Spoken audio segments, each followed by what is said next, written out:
Hi, I'm Amy Taylor, and the purpose of this little clip is to just share a little bit of a different way of looking at your students perhaps in their yoga practice, and have you really consider a little bit of what the body in front of you is telling you, and how you can be creative in helping that student move towards ease.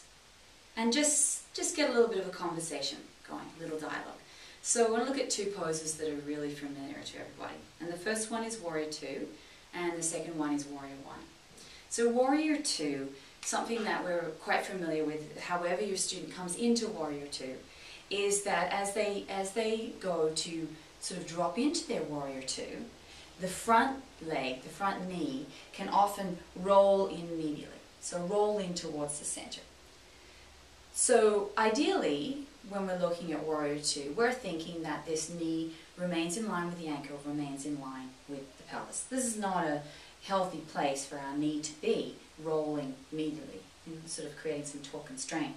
So something that will often cue or adjust for our students is to sort of lean that front thigh back, sort of open it up a little bit, and get that sort of more in line with the pelvis and the ankle. So this is a great cue, except if the reason our student has this rolling inward is that they actually don't have the mobility to have the leg there. So there's two ways we could do this. We could absolutely have them lean back. The trouble with having them sort of force the leg back and push their leg back, while they keep everything else in the same position, is that somewhere else in the body there'll need to be compensation for them to have their body in this position. So a common area of the body that will give or will compensate is the spine. So we might see that once we put the leg, or have them lean the leg back, that the spine will then start to sway back. So they'll start to get this sort of overzealous arch in their low back. And then what can happen is this same student is then cued to actually protect their back, or draw the belly in towards the spine, or tuck the tailbone under, bring the pubic bone up towards their navel. Any one of these cues to essentially correct the arching in their low back. So what you can sort of see starts to happen if we take our students too far, too fast, instead of sort of backing them out to where they actually have the range of motion, is we start to layer a whole lot of tension and strain on top of tension and strain.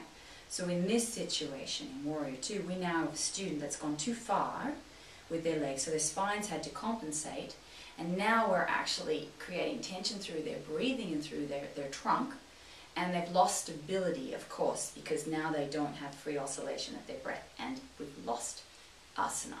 We've lost Tira Sukhamasana. We've lost effort without tension, because we now have tension.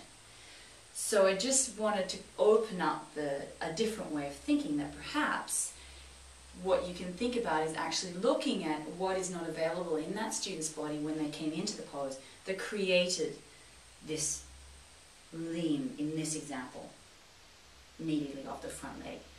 So can you have them adjust their stance so they're not so wide in their stance? Or perhaps have more space for their pelvis. So having the legs staggered a little bit more, front to back, so that there's more space for the pelvis to move. And then even having them drop in less, not dropping in as much. They will absolutely get further faster, and you'll be working towards your goal for your students, which is that they experience space and they experience asana, and they move away from tension. And the other one I wanted to just offer, because it's very familiar as well, is Warrior One. So Warrior One, again, where we're looking for mobility of the leg as the leg bone enters into the pelvis. So our student comes into Warrior One, and they begin by sort of externally rotating the femur and then extending that leg back.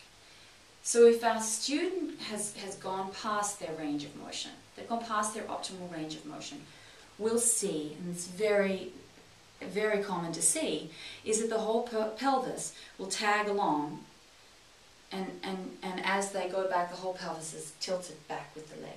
So it's no longer leg bone mobility. It's actually the pelvis is moving and the spine is involved. So 2 ways to look at this. One that is very common that I'd like to just sort of think about is to have the student then square the hips to the front, so the pelvis is then facing forward, from this position, stepping back. This position that I'm in here with the pelvis already tilted back is already past the student's range of motion.